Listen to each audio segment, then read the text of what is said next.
सारेगामा कारवां mini भक्ति। जय श्री कृष्ण। भगवद गीता सप्तम अध्याय। अथ सप्तमोध्याय ज्ञान विज्ञान योग। गीता के हर अध्याय में कुछ ऐसी बात है जो हमें हमारे जीवन का मतलब समझाती है। इस 7वें अध्याय में कृष्ण हमें बताएंगे कि ज्ञान क्या होता है और विज्ञान क्या होता है। आइए दोस्तों, मैं शैलेंद्र भारती आपका स्वागत करते हुए इसका प्रारंभ करता हूं। जय श्री कृष्ण। श्री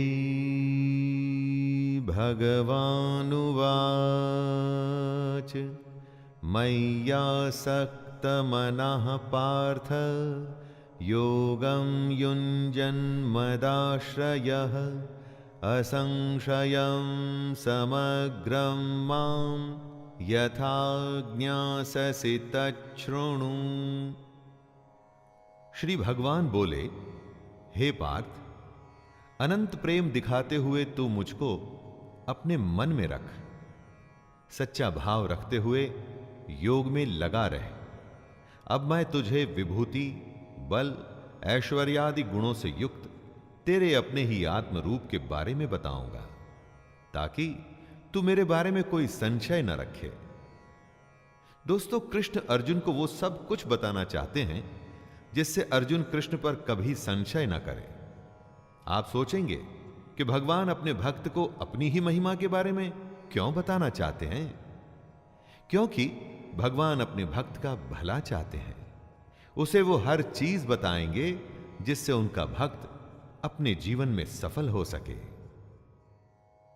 ज्ञानं तेहं सविज्ञानम् इदं वक्ष्याम्यशेषतः यज्ञात्वा नेह भूयोऽन्यत् ज्ञातव्यमवशिष्यते। कृष्ण अर्जुन को तत्व ज्ञान देंगे। इस तत्व ज्ञान में जो भी विज्ञान है उसे भी कृष्ण अर्जुन को बताएंगे। ये तत्व ज्ञान आखिर है क्या?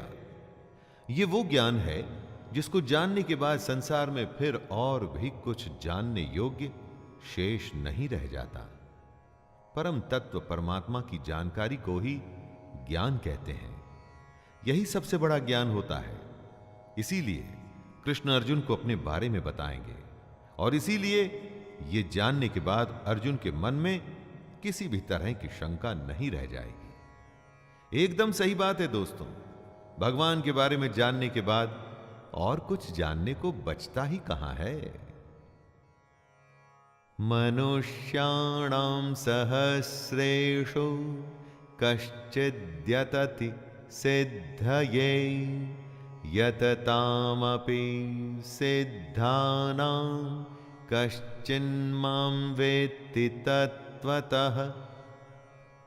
कितने ही लोग दुनिया में पूजा पाठ करते हैं, परंतु हजारों मनुष्यों में कोई विरला ही होता है जो मुझे प्राप्त करने के लिए यत्न करता है। और उन यत्न करने वाले योगियों में कोई एक मेरे परायण होकर मुझको तत्व से अर्थात यथार्थ रूप से जानता है। हजारों में एक मुझे पाने की कोशिश करता है, और उन सब में से भी कोई एक ही तत्व यानी कि असली रूप में मुझको जान पाता है। दोस्तों, कृष्ण को आप देवकी पुत्र, बंसी बजैया, कंस हरता या सारथी के रूप में ही ना देखें। असल में कृष्ण क्या हैं, यही वो अर्जुन को बता रहे हैं। भूमिरापो नलो वायुः खं मनो बुद्धिरेव च अहंकार इतीयं मे भिन्ना प्रकृतिरष्टधा अपरेयमितस्त्वन्यां प्रकृतिं विद्धि मे परां जीवभूतां महाबाहो ययेदं धार्यते जगत्। कृष्ण सबसे पहले अपनी स्वयं की प्रकृति के बारे में बता रहे हैं। वो कहते हैं कि पृथ्वी, जल, अग्नि, वायु, आकाश, मन, बुद्धि और अहंकार, ये 8 प्रकार से विभाजित मेरी ही प्रकृति है। दोस्तों, 5 तत्व यानी कि 5 एलिमेंट्स और उनके साथ में मन, बुद्धि और अहंकार, जिससे कि ये सारी दुनिया और हम बने हैं, ये स्वयं कृष्ण हैं।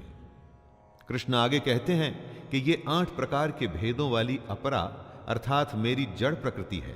और हे महाबाहो, इससे दूसरी को, जिससे ये संपूर्ण जगत धारण किया जाता है, उसे मेरी जीव रूपा परा अर्थात चेतन प्रकृति जान। जड़ प्रकृति मतलब वो सारी स्थूल दुनिया जिसको हम चारों तरफ देखते हैं, और परा यानी कि चेतन प्रकृति यानी कि सटल नेचर हुई जीवात्मा, वो आत्मा जो हम सब में मौजूद है। एतद्योनीनि भूतानि सर्वाणीत्युपधारय अहं कृत्स्नस्य जगतः प्रभवः प्रलयस्तथा। जो सब कुछ है वो कृष्ण में से ही आया है और एक दिन उसी में विलय भी हो जाता है। इसी बात को समझाते हुए कृष्ण कह रहे हैं, हे अर्जुन, तू ऐसा समझ के संपूर्ण भूत इन दोनों प्रकृतियों से उत्पन्न होने वाला है और मैं संपूर्ण जगत का प्रभाव तथा प्रलय हूं, अर्थात संपूर्ण जगत का मूल कारण मैं ही हूं। दोस्तों, दुनिया कृष्ण से ही शुरू हुई है और उन्हीं में खत्म हो जाएगी। वे ही इस दुनिया के मूल कारण बेसिक रसों में है। हम, ये जमीन, आसमान, हवा, पानी और आत्मा, सब कुछ कृष्ण है और कुछ भी नहीं। कृष्ण को हम जिस रूप में देखते या सुनते हैं वो कृष्ण नहीं। असली कृष्ण क्या है वो यहां बताया गया है। मत्तः परतरं नान्यत् किंचिदस्ति धनंजय मयि सर्वमिदं प्रोतं सूत्रे मणिगणा इव। कृष्ण ने अर्जुन से कहा था कि योग में लग के मन में सिर्फ कृष्ण होना चाहिए, तभी योग साधना पूरी होगी। लेकिन मन में कौन सा कृष्ण होना चाहिए? कृष्ण स्वयं उसी की व्याख्या कर रहे हैं। हे धनंजय, मुझसे भिन्न दूसरा कोई भी परम कारण नहीं है। यह संपूर्ण जगत सूत्र में मुझसे ही बंधा हुआ है, मुझ में ही गुथा हुआ है। कृष्ण के अलावा दूसरा कुछ भी नहीं है। दोस्तों, जो सब कुछ है वो कृष्ण है। ये बात सुन के आसानी से शायद समझ में ना आए, लेकिन थोड़ी सी भी कोशिश करेंगे तो समझ जाएंगे। इस दुनिया में आपको जो भी दिखता है और जो नहीं भी दिखता वो कृष्ण ही है, जिसका सीधा सा मतलब है कि कृष्ण के अलावा और कुछ भी नहीं। श्री भगवानुवाच रसोऽहमप्सु कौन्तेय प्रभास्मि शशिसूर्ययोः प्रणवः सर्ववेदेषु शब्दः खे पौरुषं नृषु। कृष्ण इस श्लोक में अपने तत्व, अपने असली रूप, इस दुनिया के असली विज्ञान के बारे में बता रहे हैं। वो कहते हैं, हे अर्जुन, मैं जल में रस हूं। किसी भी द्रव्यशील वस्तु का सार उसका रस होता है। दुनिया में जितना भी गीलापन है, कृष्ण उसमें रस है। चंद्रमा और सूर्य में कृष्ण प्रकाश है। चंद्रमा और सूर्य से अगर उनका प्रकाश छीन लेंगे तो क्या बचेगा? कुछ भी नहीं। यही प्रकाश कृष्ण है। संपूर्ण वेदों में ओंकार भी मैं ही हूं। वेद तो बड़े हैं, बहुत बड़े हैं। पूरे वेदों में से अगर एक चीज निकालनी हो तो वो क्या है? ओम। ये ओंकार ही कृष्ण है। आकाश में कृष्ण शब्द है। शब्द वो होता है जो स्पेस में गुंजायमान होता है दोस्तों, और वही कृष्ण है। और पुरुषों में कृष्ण उनका पुरुषत्व है। पुण्यो गंधः पृथिव्यां च तेजश्चास्मि विभावसौ जीवनं सर्वभूतेषु तपश्चास्मि तपस्विषु। जिस भी वस्तु में जो पवित्र है, जो भी किसी वस्तु की विशेषता है, वो कृष्ण है। वो कहते हैं कि मैं पृथ्वी में पवित्र गंध हूं, यानी कि सुगंध रूप कृष्ण में ही ये पृथ्वी पिरोई हुई है। अग्नि में मैं तेज हूं, आग में सब जल करके राख हो जाता है। आग के पास जाने पर जो हमें जलाता है वो उसका तेज होता है, और यही तेज कृष्ण है। संपूर्ण भूतों में उनका जीवन है। जितने प्राणी हम देखते हैं, इंसान, जानवर, पेड़ पौधे, बैक्टीरिया या कुछ भी, उनमें जो जीवन है वो कृष्ण ही है। और तपस्वियों में वो तप है। तपस्वियों का तप उसकी सबसे बड़ी शक्ति होती है दोस्तों, और वो तप कृष्ण ही है। बीजं मां सर्वभूतानां विद्धि पार्थ सनातनं बुद्धिर्बुद्धिमतामस्मि तेजस्तेजस्विनामहम्। कृष्ण अपने असली रूप की एक एक परत धीरे धीरे खोल रहे हैं। वे आगे कहते हैं, हे अर्जुन, तू संपूर्ण भूतों का सनातन बीज मुझको ही जान ले। जितने भी जीव आपको दिखते हैं, या जो आज से पहले थे और आज के बाद आएंगे दोस्तों, उन सब का सनातन बीज यानी कि उन सब जीवों की उत्पत्ति का कारण कृष्ण ही है। मैं बुद्धिमानों की बुद्धि और तेजस्वियों का तेज हूं, ऐसा कृष्ण कहते हैं। जब आप अपनी बुद्धि से कोई सवाल हल करते हैं, कोई रास्ता खोजते हैं, तो वो बुद्धि कृष्ण ही है। उसी तरह तेजस्वियों में जो तेज होता है, यानी उनमें जो ब्रिलियंस होती है, वो भी कृष्ण ही है। बलं बलवतां चाहं कामराग विवर्जितं धर्मविरुद्धो भूतेषु कामोऽस्मि भरतर्षभ। दोस्तों, किसी भी चीज का जो गुण है वो कृष्ण है, जैसा कि वो अर्जुन को बता रहे हैं। कहते हैं, हे भरत श्रेष्ठ, मैं बलवानों का आसक्ति और कामनाओं से रहित बल अर्थात सामर्थ्य हूं। वो बलवानों का गुण है, यानी कि उनका बल है दोस्तों, लेकिन वो बल जो आसक्ति और कामना से रहित है। काम और क्रोध से परे जो बल है वो श्री कृष्ण ही है। और सब भूतों में धर्म के अनुकूल अर्थात शास्त्र के अनुकूल काम जो है ना, वो भी कृष्ण है। जब लोग धर्म संकट में होते हैं कि क्या करें और क्या न करें, तो उनसे कहा जाता है कि जो शास्त्रों के हिसाब से ठीक है वही कर लीजिए, यानी कि शास्त्रों के अनुसार सही काम जो होता है ना, वो काम ही कृष्ण है।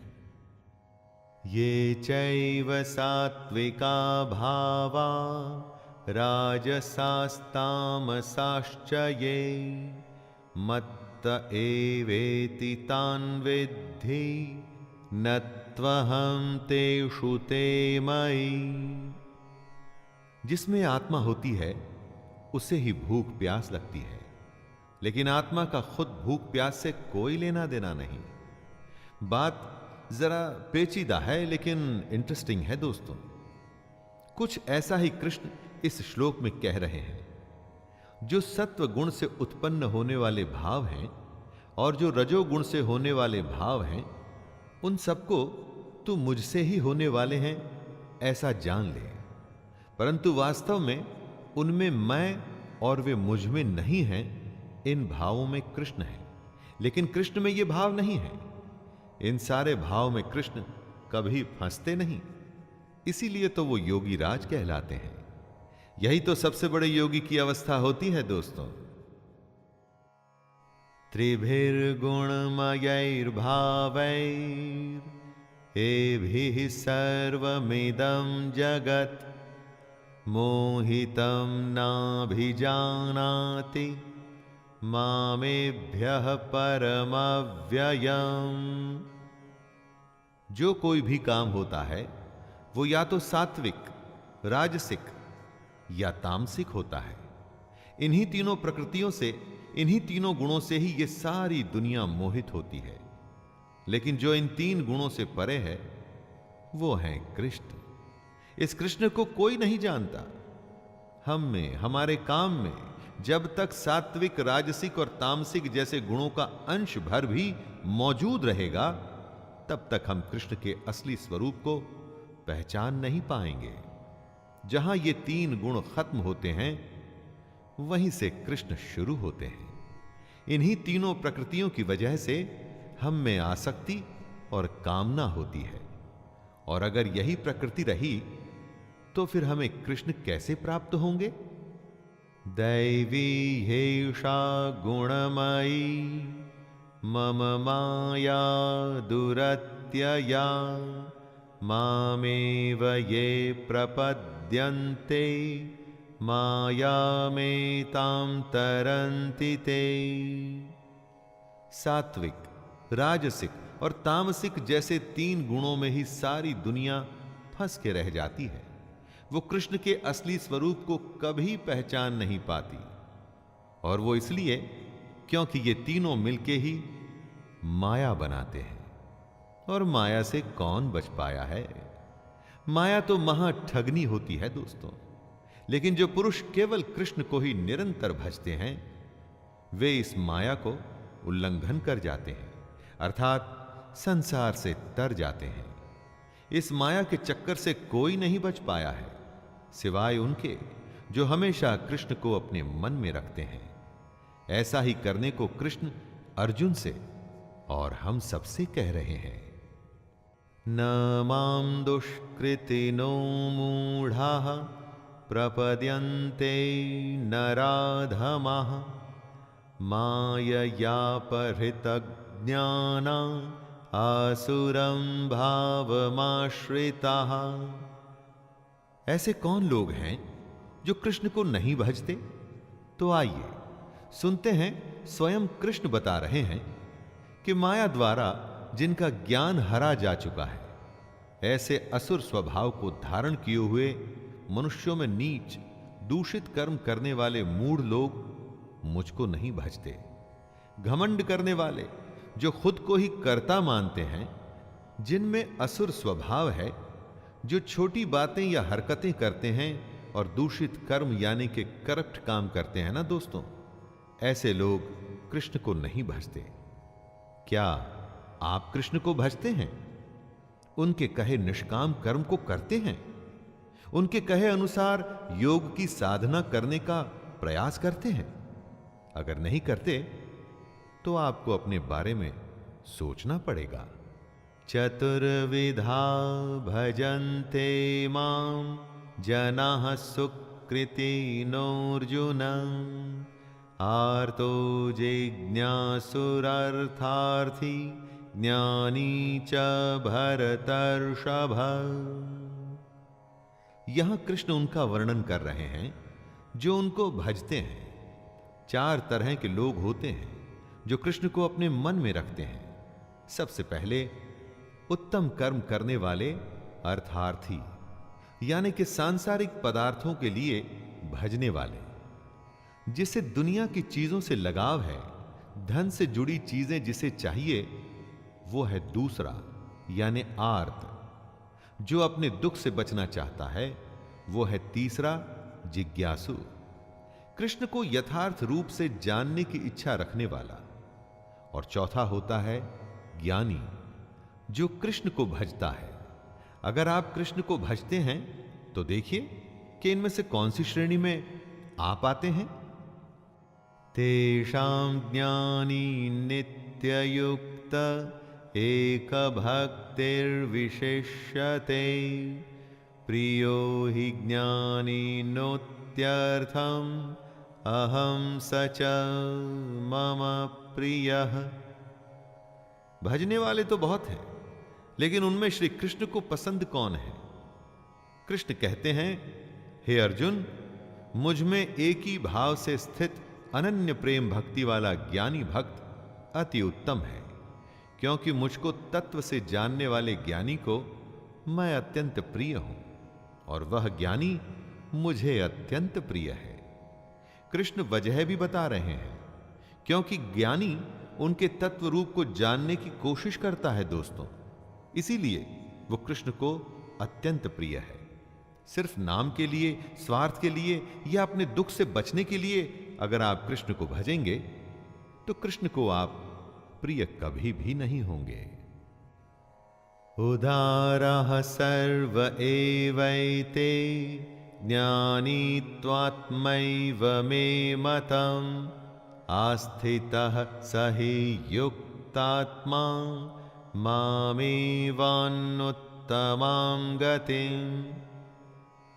कृष्ण ने अपने भक्तों को 4 प्रकार की श्रेणी में रखा और इन चारों को कृष्ण उदार बताते हैं। कृष्ण क्यों इन सबको उदार बता रहे हैं? कृष्ण को भजकर क्या वो उन पर कोई एहसान कर रहे हैं? नहीं, वो स्वयं पर एहसान कर रहे हैं। कम से कम वो कोशिश तो कर रहे हैं कृष्ण तक पहुंचने की, लेकिन इनमें से कृष्ण तक पहुंचता सिर्फ ज्ञानी है। उसके लिए वो कहते हैं कि ज्ञानी साक्षात मेरा ही स्वरूप है, क्योंकि वो मन बुद्धि वाला ज्ञानी भक्त मुझ में ही अच्छी प्रकार स्थित है। जो ज्ञानी होता है वो मन और बुद्धि दोनों से कृष्ण को अपने अंदर बसा लेता है। किसी स्वार्थवश वो उसको नहीं भजता। वो कृष्ण का तत्व जानना चाहता है, इसीलिए उसे भजता है। बहूनां जन्मनामन्ते ज्ञानवान् मां प्रपद्यते वासुदेवः सर्वमिति स महात्मा सुदुर्लभः। कृष्ण का तत्व ज्ञान क्या एक जन्म में ही मिल जाता है? अरे कई जन्म लग जाते हैं उसके स्वरूप को, उसकी सच्चाई को समझने में, और बहुत जन्मों के अंत में जिस पुरुष को यह तत्व ज्ञान प्राप्त हो जाता है उसको कृष्ण महात्मा बताते हैं और कहते हैं कि वो अत्यंत दुर्लभ है। एक जन्म में अगर आप कृष्ण को समझने की कोशिश करें दोस्तों, और अगर वो समझ नहीं आया तो यह सिलसिला अगले जन्म में भी चलता है और अगले जन्म में भी। जो लगातार निरंतर अपनी कोशिश जारी रखता है वही सफल होता है कृष्ण को समझने में। सोचिए वो कितना दुर्लभ होगा दोस्तों। कामैस्तैस्तैर्हृतज्ञानाः प्रपद्यन्तेऽन्यदेवताः तं तं नियममास्थाय प्रकृत्या नियताः स्वया। अपने भोगों और कामनाओं की वजह से हर जन्म में हमारे संस्कार जमा होते रहते हैं। इन्हीं जमा हुए संस्कारों से हमारा स्वभाव बनता है और इसी स्वभाव की वजह से हम अपने देवता चुनकर उनकी पूजा करते हैं। आपकी प्रकृति एक ही जन्म में खत्म नहीं हो जाती, कई जन्मों का खेल होता है ये। हर जन्म में आप पाप पुण्य का लेखा जोखा बना के जाते हैं, इसी से आपका स्वभाव बनता है और आपको अपना देवता चुनने पर मजबूर करता है। हर देवता के नियम भी अलग होते हैं, फिर ये लोग इन्हीं नियमों का पालन करते हैं।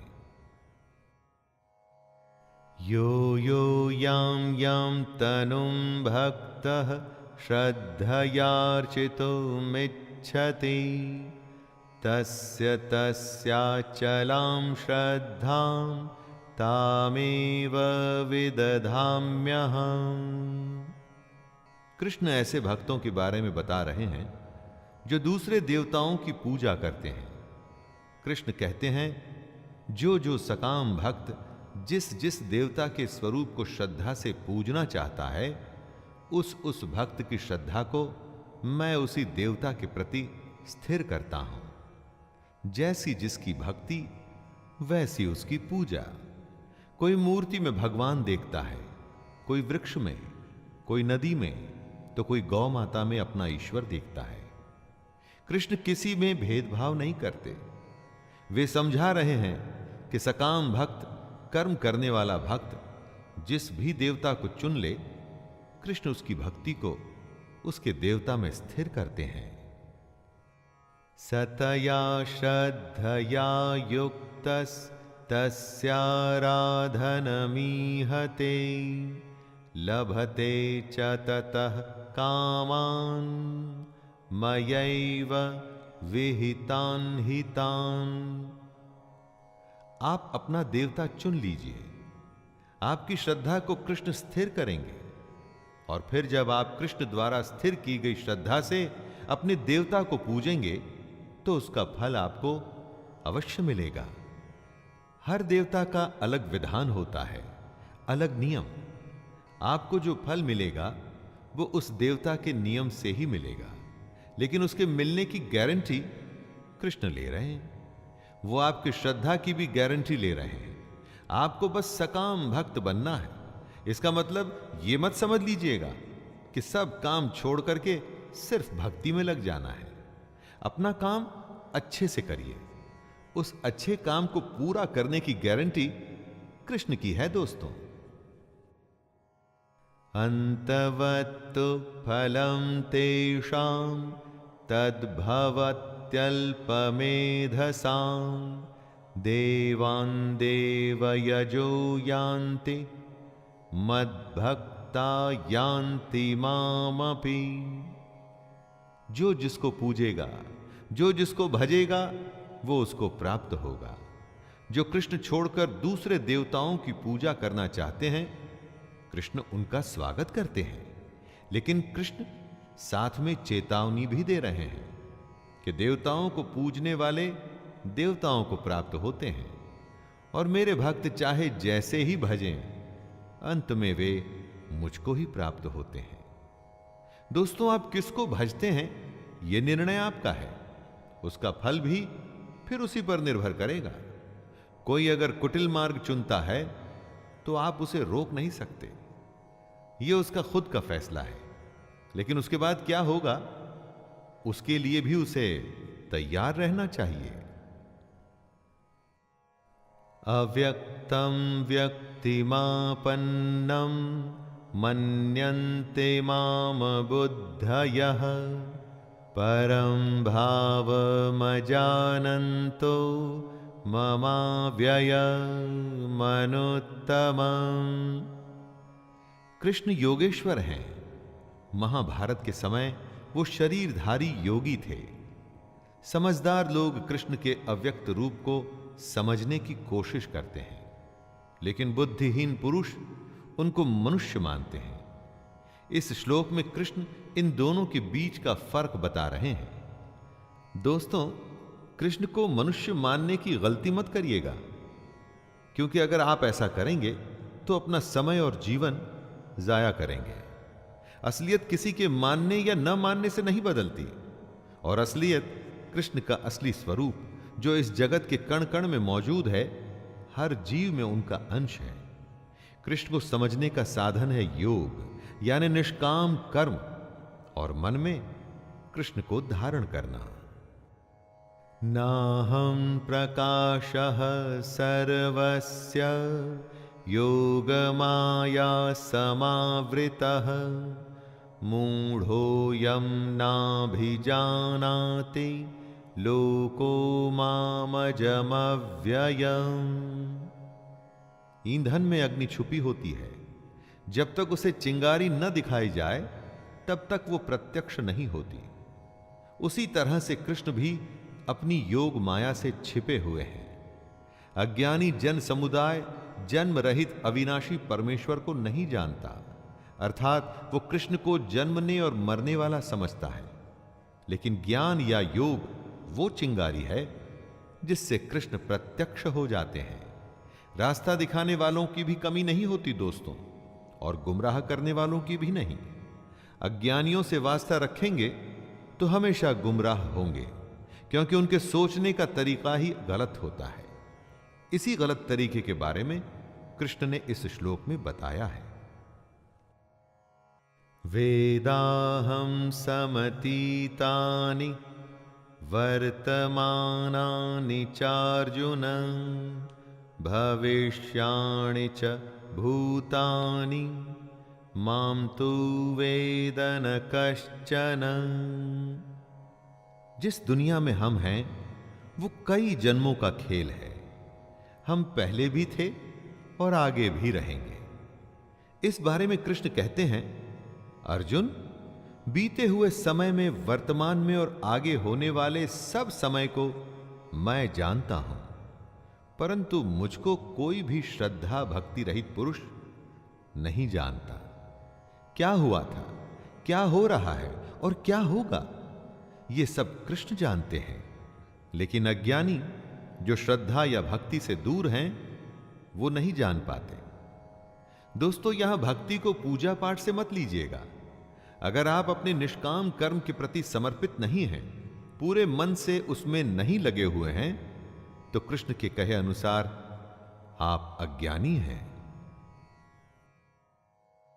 इच्छा द्वेष समुत्थेन द्वंद्वमोहेन भारत सर्वभूतानि सम्मोहं सर्गे यान्ति परन्तप।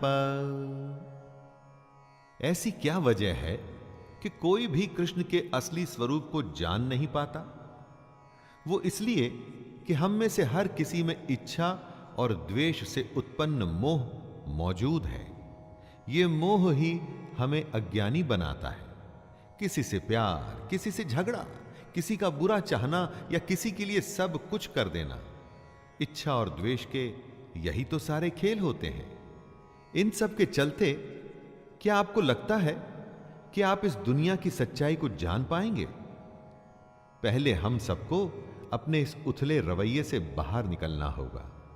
अपने अंदर की इच्छा और द्वेष को खत्म करना होगा। तभी हम सब लोग कृष्ण के स्वरूप को पहचान पाएंगे। येषां त्वन्तगतं पापं जनानां पुण्यकर्मणां ते द्वन्द्वमोहनिर्मुक्ता भजन्ते मां दृढ़व्रताः। निष्काम भाव से श्रेष्ठ कर्मों को करते हुए जिन पुरुषों का पाप नष्ट हो गया है, वे इच्छा और द्वेष से पैदा हुए द्वंद्व से छूटकर मुझको सब प्रकार से भजते हैं। कृष्ण ने ऐसे लोगों के बारे में बताया है जो अज्ञानता के चक्कर से निकलते हैं, जो दुनियादारी को छोड़ उससे ऊपर उठ अपनी और ईश्वर की सच्चाई जानना चाहते हैं। ऐसा करने का सीधा सा रास्ता है दोस्तों, निष्काम कर्म, जिससे कि पाप कटेंगे। पाप कटने से मन में इच्छा और द्वेष जैसे भाव खत्म होने लगते हैं। इन भावों के खत्म होने पर मन में कृष्ण का भाव आता है और फिर आप बेहद पास हो जाते हैं कृष्ण के, उसके स्वरूप को जानने के। जरा मरण मोक्षाय मामाश्रित्य यतन्ति ये ते ब्रह्म तद्विदुः कृत्स्नम् अध्यात्मं कर्म चाखिलम्। कृष्ण ने कभी दुनिया छोड़ने के लिए नहीं कहा। यह नहीं कहा कि भगवान की खोज में सन्यास लेके घर द्वार छोड़ दो, बल्कि ऐसा करने को कृष्ण ने ढोंग और पाखंड बताया है। कृष्ण ने कर्म करने को कहा है, सच्चाई जानने को कहा है, अपनी शरण में आने को कहा है। वो कहते हैं, जो मेरी शरण में आकर जन्म और मरण से छूटने के लिए यत्न करते हैं, वे पुरुष उस ब्रह्म को, संपूर्ण अध्यात्म को, संपूर्ण कर्म को जानते हैं। मरने और पैदा होने के चक्कर में तो सब फंसे हैं। उससे थोड़ा ऊपर उठिए और इस दुनिया की सच्चाई को, ब्रह्म को जानिए। साधिभूताधिदैवं मां साधियज्ञं च ये विदुः प्रयाणकालेऽपि च मां ते विदुर्युक्त चेतसः। जो मोहग्रस्त हैं वो कृष्ण को नहीं जानता, जिसमें इच्छा द्वेष है वो कृष्ण को नहीं जानता, क्योंकि जहां मोह होगा वहां कृष्ण हो ही नहीं सकते। जो कृष्ण के मनुष्य शरीर में विश्वास करता है वो कृष्ण को नहीं जानता। तो कौन जान पाएगा कृष्ण को? वही जान पाएंगे दोस्तों जो सब जीवों में कृष्ण को देखते हैं, जो निर्जीव में भी कृष्ण को देखते हैं, जो सबकी आत्मा में कृष्ण देखते हैं, जो ये जानते हैं कि कृष्ण हमेशा थे और हमेशा रहेंगे। ऐसे युक्त चित्त वाले पुरुष कृष्ण को जानते हैं और कृष्ण को ही प्राप्त भी हो जाते हैं। तो दोस्तों ये था 7वां अध्याय। इसमें कृष्ण ने बताया कि वे 3 गुणों से परे हैं। कौन उन्हें जानता है और कौन उन्हें नहीं जानता। अपनी स्वयं की महिमा के बारे में, इस जगत और उस जगत के ज्ञान और विज्ञान के बारे में श्री कृष्ण ने हमें बताया। आइए अब अगले अध्याय में फिर मिलते हैं। तब तक के लिए आज्ञा दीजिए अपने मित्र शैलेंद्र भारती को। जय श्री कृष्ण।